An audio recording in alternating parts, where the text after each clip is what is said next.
I'm Eric Barnes with the Daily Memphian. Welcome to this edition of the Extra Podcast. Today we're talking to John Carroll, Executive Director of City Leadership, the group behind Choose 901, Teach 901, and many other organizations focused on Memphis. John, thanks for joining us. Hey, thanks for having me, Eric. Good to see you, even if it's over the screen and virtual. So Yes, yes. Choose 901 is probably the group that most people are familiar with, that they've heard. right. Yes. They may not know, though, what Choose 901, the organization, is. They may just know that slogan. They've seen it on a bumper sticker or so on. Choose 901 was the first, right? That was the first of the various groups that you all run. Right. Yeah. So I founded City Leadership in 2010, but out of our clients' needs in 2011, kind of came with the idea what we eventually named Choose 901 and launched that spring of 2012.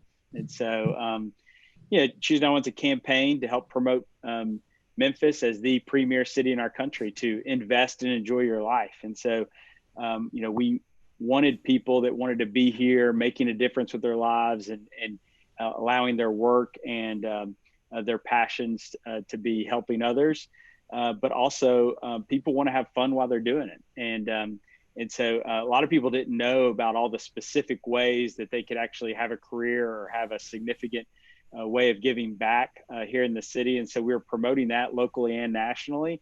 But a lot of people didn't assume that Memphis was a city that they would enjoy living in. And so we had to, just basically tell the truth about our city and all the fun things about it to not only people around the country, but to people locally, crazy enough. It's hard to imagine now in 2020 that locals don't know there's so much to enjoy in Memphis. But there was a big season here, especially when I first moved to Memphis, that people didn't know about all the good things here. So we started Choose 901 to accomplish that. And it's gone pretty well.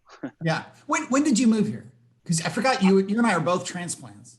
Yeah, I'm a transplant. So I moved here in 2004, actually from Texas, but I'm originally from Murfreesboro, Tennessee, outside of Nashville. So I grew up there, was familiar with Memphis, didn't think anything bad or good about Memphis, just knew it was on the other side of the state. And I drove through it on my way to move to Texas in 2000 and lived down there for 4 years and just kind of randomly moved to Memphis. I didn't move to Memphis for Memphis. I moved to Memphis because a friend had moved here and had been a part about starting an organization here. And I was just kind of like, that'd be a good place to land for a year or two, but completely fell in love with the city and never plan to leave now.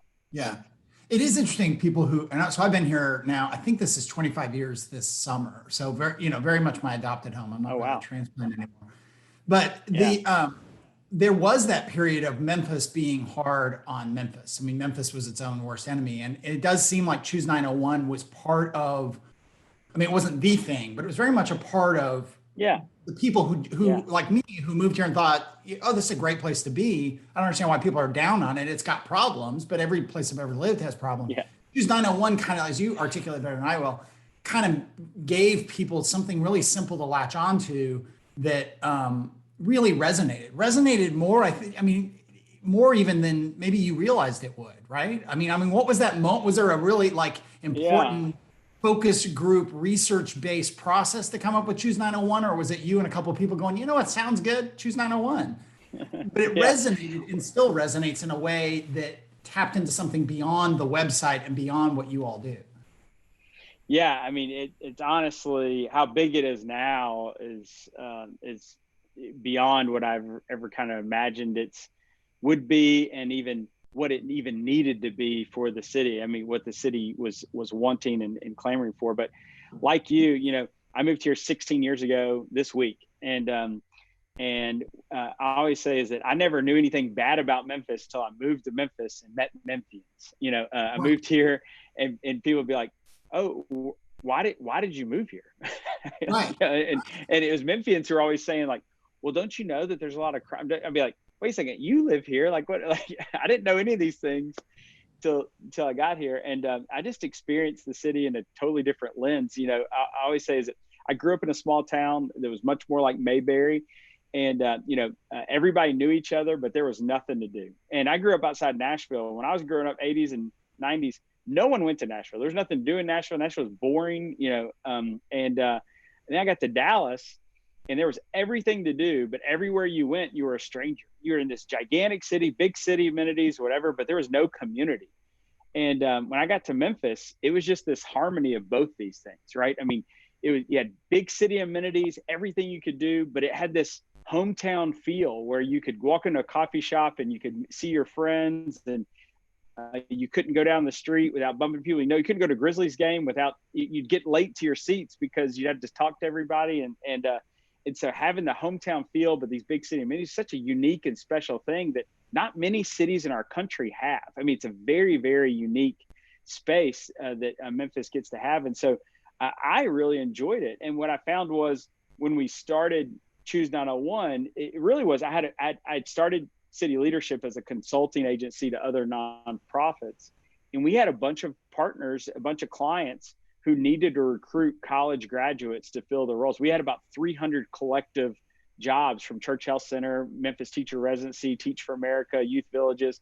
They needed college graduates to come fill these roles. And they were only going filled about 30 to 50% on average of these roles that already had money raised for them, funds, and they needed college graduates to fill them. And so I was like, man, there's a big miss here, these roles not going filled. And so we had to communicate that opportunity and fill that in.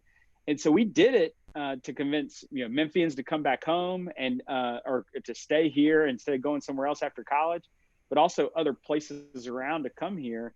But we had no clue that Memphis really needed to hear all this optimistic, positive message. But the real secret was, Eric, people thank me all the time. I get all this undue credit, like, thank you for doing all this stuff or whatever. I'm like, I don't do anything but just put a megaphone and a spotlight on what Memphis already is and was. Memphis was already amazing. We're just kind of showing people what it already was, showing Memphians what it already was. And that optimism has created so much momentum that it's created a tipping point over the last 8 years that's just been, I think, uncurable. I mean, we will continue riding this wave for a long, long, long time. Yeah. Is it 8 years that Choose 901, or is it longer than that? Yep. Yeah. Choose 901's 8 years. Yeah. We launched it March of 2012. So that is interesting, because the experience I always had was often with other people who had moved here or had moved back here, and they'd be like, this place is great. I mean, I loved wherever I was, but this place is great. And I don't understand why everybody's so negative. And I don't get it. And it is interesting over this last decade that how much that has shifted and switched. And even with my kids going, we were talking before we started, my kids are in college. One just graduated from college, and they're in New York and LA right now, but they both very much miss Memphis. They miss everything you talked about and very much want to get back here eventually. And then the other thing is that people don't realize the perception of Memphis outside Memphis. Yeah, it might be, people might not have one, but all my friends in the Northwest are like, they're fascinated by it. And it has this strange kind of aura to it. And it's deep South, and when they come here, they are blown away by the sort of, like you're saying, trying to get to your seat at a Grizzlies game and the number of people you will end up talking to, and the big small town kind of aspect of it. So, well, and that's our studies have shown that, about 15% of the country is really, really super positive on Memphis. But less than 8% of the country has any sort of negative thoughts on Memphis. It's about 80% of the country is just completely neutral. And so we get to decide, the people who know Memphis, what their perception is, and so there's a lot of unknown factor out there. And so most of the unknown, they just kind of assume it's good unless you tell them it's bad.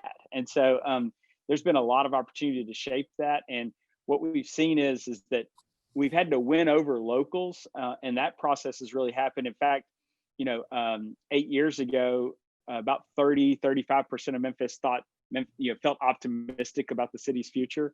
That number now is over 70% really? In studies. And so, and we haven't been the only one, right? Obviously, the Grizzlies have done well. Coming out of a bad economy has been good. But here's just something that's really interesting. Just nationally, people born before 1980, only 1 in 5 self-identify themselves as optimistic, right? So only 1 in 5 people born before 1980. That's just the whole country. But 3 out of 5 people born since 1980 self-identify themselves as optimistic, if given the choice of optimistic, pessimistic, or neutral. And so there's this whole millennial generation that's just come in and said, we're going to believe the best of things. We're going to be positive. We're going to be optimistic.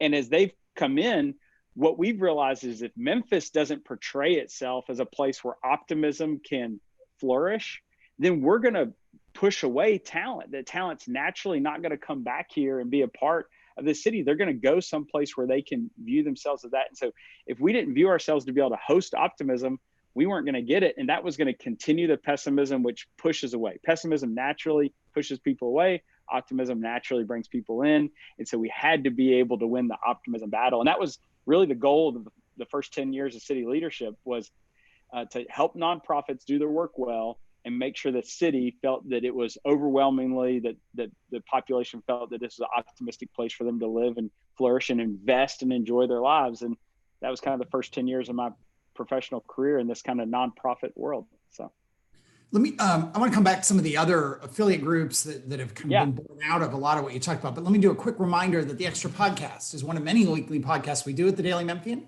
including the Behind the Headlines podcast, as well as shows on politics with Bill Dries, sports with Drew Hill, Chris Harrington, and others, food with Jennifer Biggs, and more. All of our podcasts are on iTunes, Spotify, Google Play. They're on the Daily Memphian site or wherever you get your podcasts. And a quick reminder, we've got a small business seminar. Normally we do them in person at the Brooks Museum, panel of small businesses and small business advisors and experts. Obviously, we're doing it virtually this year. You can go to dailymemphian.com/seminars, and it is on September 10th at 3:30. And you can register in advance, there's no cost, but please join us for that. We'll talk to some of the businesses that have adapted and in some ways thrived, and talk to some of the accountants and lawyers and such HR people helping small businesses navigate all the complexities of this bizarre world that we live in. So John, so out of Choose 901, then there's Teach 901, there's Serve 901, there's Give 901. Yeah. Talk about, I mean, they all hit Yep. the names themselves. They all hit on some of the themes you already were talking about in terms of young people giving back, engaging in the community. But talk about the three different.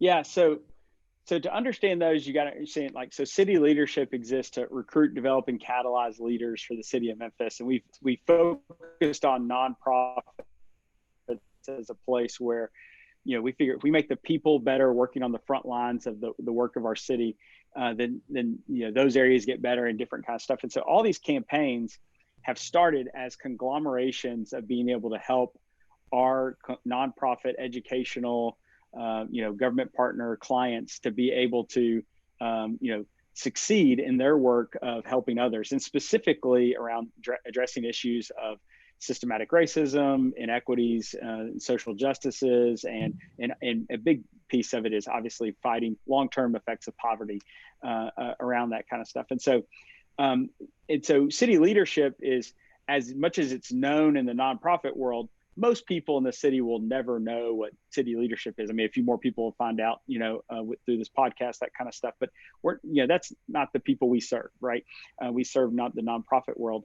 But as we've tried to rally more people to be able to be a part of these kind of stuff, we've had to start these different campaigns. And so, you know, Choose 901, as much as it was talking about these, you know, getting people interested in thinking, hey, that's a place I'd enjoy. Is there an opportunity for me to have a job there? That kind of stuff. We were promoting these jobs. Well, you know, what we quickly found was there was a lot of need to recruit teachers. You know, in fact, Memphis competes against every city in the country for seventh grade science teacher, right? A seventh grade, if you have a seventh grade science teacher, or basically any teacher, you can teach in every city in the country.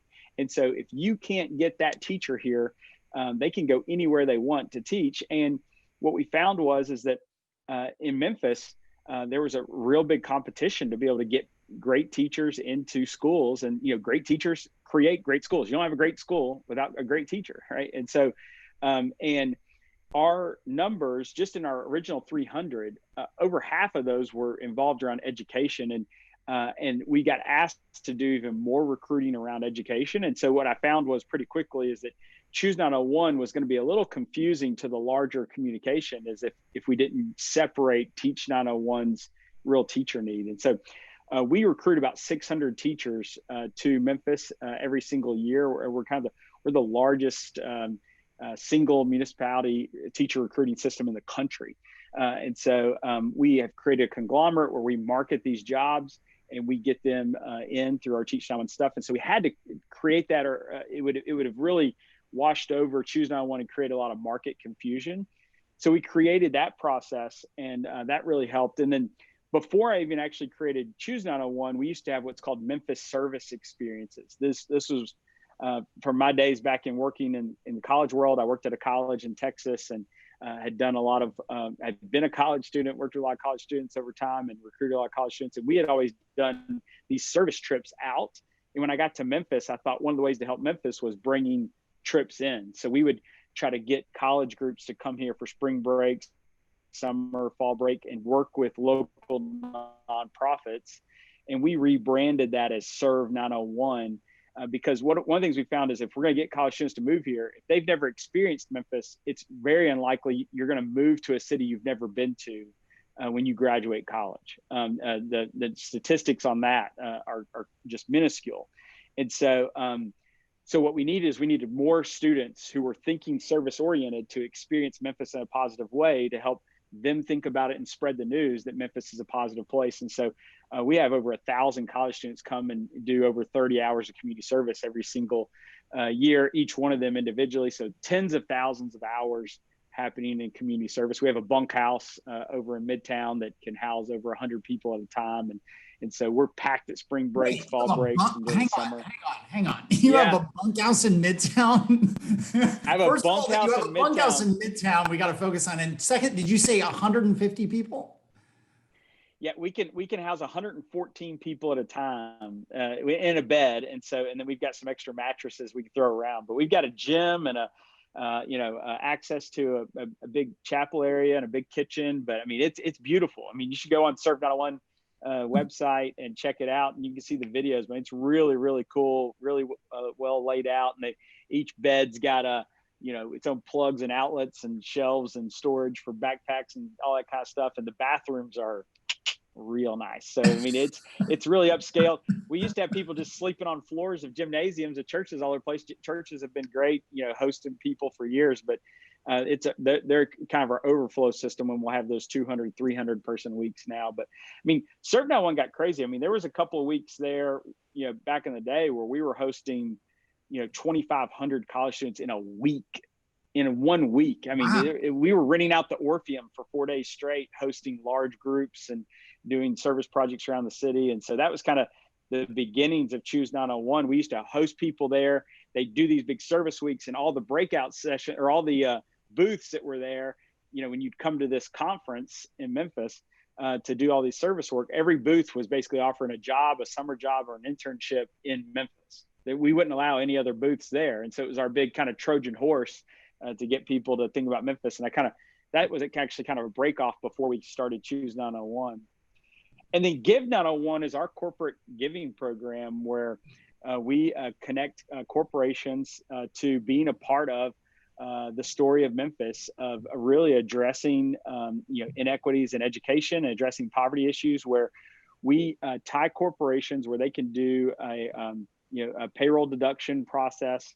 We challenge people to give 1 hour of their pay per month, 1 hour of time in volunteering over the year. So 12 hours of volunteering a year to create one better Memphis. And so we have corporate partners like Nexair and Commercial Advisors and others who come on, and their employees give this way. And then we give them back, the stories they're creating and give them opportunities to serve. And it's really cool. Like Nexair last year, wrote every single teacher at Grizzlies Prep an individual letter, a thank you for them educating, and bought them all breakfast. And they wrote letters back to the staff there at Nexair, and Commercial Advisors just came on and just sponsored our back to school packet program, where all these kids learn from home, where they're getting school supplies through that. And we've got different ways for people to give, but we're giving those corporate partners because we've got a lot of cool schools, after school programs, teacher prep programs that are well kept secrets here in the city that need to be known about and cared about. And we're giving people an opportunity to think, we think that people want to give generously, but they're paralyzed. They don't know what to do. They want their gift to be significant. They need to understand that their gift matters. And so we take on the burden of telling that story if they'll come on as a partner and give. And so it's a really cool program, and something that everybody should consider. I mean, we're in the middle of this pandemic and the shutdown and the Yeah. just a whole different world of operating a business or an organization. Where have the biggest impacts been on all these programs you're doing? I mean, I assume the bunkhouse doesn't have 150 people or 115 people in it, Yeah. right? But I mean, Yeah. there's more than that. You've got a bunch of teachers coming into very strange situations of, Yes. virtual learning. What's been most striking in terms of the work y'all do and the impact coronavirus has had on it? Well, I think, it's really sad. We got a week or two of our spring breaks in, because kind of spring breaks will start as early as kind of last week of February and kind of run through middle of April. But, having to shut that down was super sad. And so we are right now working through some virtual programs and educating people in Memphis, but that has been a striking change. But what's crazy is we've had our biggest numbers ever for teacher recruitment. We've recruited more teachers this year than ever before. Now, a lot of that's momentum over people continuing to look at us as the resource for where they identify their jobs and where local partners actually, post their talent needs. But we've been doing virtual job fairs and virtual hiring events, and we had more people at a virtual job fair this year than we ever had at any in-person job fair in the past, right? And so those kind of things, people are really dialed in and being able to participate and look in. And so, one of the big hard things, honestly, Eric, is our philosophy is not just to get people to move to Memphis, but to stay in Memphis. People peak at moving to new cities at the age of 22, but between the ages of about 21 and 27 is the highest period of the life where you move to a new city. And so we recruit people in that age range, and we also try to retain them. If we get them here, or if they're already here, we have to work hard to make sure that they don't get tantalized to move off someplace else. And what we found is that when people move here for a 2-year commitment at TFA or a 4-year commitment at MTR, or just in their head, thinking I'm going to live in Memphis for a couple of years and then go someplace else, that getting those people to stay here is not something you do in the last 6 months before they move, or the last 6 weeks before whatever. It's in the first 6 months that they get here. If they don't have a great experience in their first 6 months, then a lot of people move here in June or July. And when they get home they go home wherever they're from, right? When they get home at Thanksgiving, everyone in their family, they may not be able to identify with whatever they're doing as a career, but everyone can ask them, how's Memphis? When they get home at Thanksgiving, they're going to get asked that question. If they can't answer that question positively, by Christmas, when they go home, they're going to be talking about and dreaming about the next place they're going to move, even if they can't move based on their contract for a year and a half or 2.5 more years or whatever. They're already going to be thinking about their next place, their next venture. These are high potential, usually, type A personalities coming in to make a difference. And if you don't get them engaged at whatever. And so a long time ago, I came with this thing called theory of sixes. What are your first 6 hours like in Memphis, your first 6 days, your first 6 weeks, and your first 6 months in Memphis? And how do we host you through that process where you feel welcomed at home, about it, whatever. I mean, part of our goal is in the first 6 days you're moved to Memphis, more about Memphis than your own hometown. So when your family comes to visit you in those first 6 weeks, you're driving around town going, well, that's where this happens, and that's where that happens. And they're going, what in the world? How do you know all this stuff? And how, whatever. And that they're eating a dinner in the home of Memphians in their first 6 weeks here, and that they've already been to the zoo and Civil Rights Museum in their first 6 days here, and they feel welcomed, and they've got people's phone numbers. And by their first 6 months, they've been to Grizzlies games, and they've eaten in someone's house for a 901 dinner right before Thanksgiving. And so by the time they go home, they're going, Memphis is amazing. Well, man, we've been hardly able to do any of that now. And it is just, it's scaring me to death on the long-term kind of stuff, because we know the numbers before we implemented all that strategy. We know that what the retention numbers were for people in those programs. And they were, in the bottom, like 20-30% after people's stuff. Now we're in the 70-80 percentile of retention after their first commitment to stay on for multiple years after. But it's all about us doing what we do well in Memphis, being a good neighbor, Southern hospitality, welcoming people, and giving people like you and other Memphians a chance to plug in. Like you would usually, I'd love to meet some people who just moved to town and whatever, that live in crosstown and want to come over and just meet a Memphian and have dinner, right? And that part of stuff is really cool. That's the hometown big city access that you don't get anywhere else. but we've been having a hard time doing that kind of stuff. And so, and businesses have always been super welcome. We've always had these choose 911 discount cards, kind of welcome people their first year to make them go pursue, Huey's and Aldo's and City and State instead of Applebee's and Starbucks. But even those businesses have had a harder time with clinches on stuff to be able to offer discounts and whatever. And so me, I'm ready for us to be in a place where we can do what we do best, which is love others and give people an opportunity to do that. And so just trying to figure that out. That's been the hardest thing that we've had right now. And the hardest thing just hits me right here, as we're trying to figure out how to love people well. Yeah. We're short on time, so I think I'm gonna leave it there. I have many more questions, but we'll get you back. Let's talk for just a second before we go. 901 Day is coming up. That's a thing you all started, right, but you're trying to launch off into its own. Talk for a minute about 901 Day, and then I'll let you go. Yeah, so 901 Day is around the date of September 1st, right? The 9th month and the first day, 901. And so, that day moves around. This year it's on a Tuesday. And so I'm not quite sure when this is airing and when the kind of stuff is when people listen to this, but I don't know if we started it. We definitely dialed into it. I don't know if people celebrate 901 became the area code in Tennessee in 1947. It was the whole state, right? And as more people got numbers, they started divvying it off, and it's just kind of been narrowed in. And we've got a unique thing where a lot of big cities have more than one area code, but because of where our states are and the way they've divvied it off, we've kind of be able to be defined here as this 901 for a while. When we think of 901, I think of not just Shelby County and the connecting counties, but I do think of North Mississippi and Eastern Arkansas as kind of being the greater 901 area.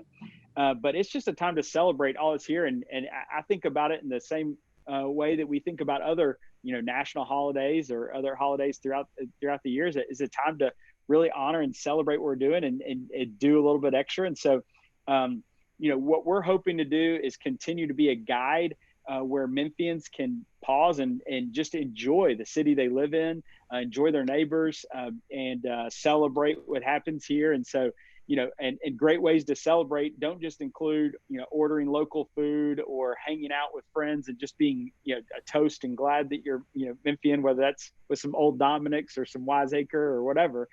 But it's also a time to think through, how this next year, how can I make a bigger difference here? How can I give back? How can I, subscribe to the Daily Memphian and be informed with what's happening with going on in the city? How can I make a commitment to, give to Give 901 or give to a nonprofit here in town regularly, and be a part of that, and but just pause and be able to show gratitude for what's happening here, and then just reflect back too, to take something that, hey, I'm a part of building this city. Part of the reason why this city is great is because I care and because I give. And so just be proud of what you've done and be a part of. And so, we think just kind of pausing that day, celebrating that day, being a part of that day, and hoping that businesses, organizations, communities, neighborhoods, neighbors, everybody looks for ways to celebrate, honor that, share it on social media, brag about their city, enjoy it with others, and be a part of it in the same way we would other holidays throughout the year. And so we can continue to promote that, and hoping that we don't have to be reminding people in years to come, but that this would just be a natural thought people are putting on their calendar, and everybody's thinking about it, and businesses are even giving people the day off to go be in Memphis, wherever that is. And so it's exciting. All right. Well, we will leave it there. Thanks for coming on. Stay safe. It's good to see you virtually. But that is all the time we have this week. Be sure to subscribe to the Daily Memphian, as John so appropriately said. On the site, you'll get unlimited articles and subscriber-only content. You can subscribe to this weekly podcast and our other Daily Memphian podcasts on iTunes, Spotify, Google Play, or wherever you get your podcasts. Thanks, and we'll see you next week.